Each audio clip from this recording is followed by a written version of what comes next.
南的咖喱是乌母的产地，讲这个乌母会当稳定血糖。降血压、血油，正适合老大人来食。所以嘉义安西社区甲北门社区大学来合作，甲长辈时代甲你动手来做乌母鸡卵糕。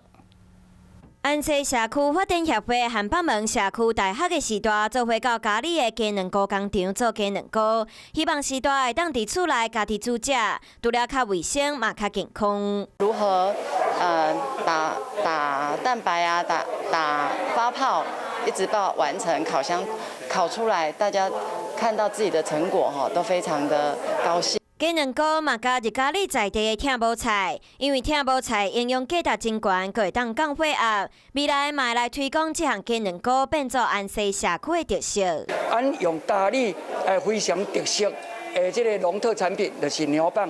俺家己做一个养生的牛蒡蛋糕。即摆活动，互时代拢算甲真欢喜。未来协会嘛继续举办无同的课程，互时代当算甲健康，够欢喜。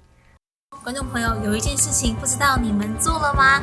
那就是赶快来订阅我们的 CH52华视的频道，而且记得哦，一定要帮我们分享、按赞，还要开启小铃铛。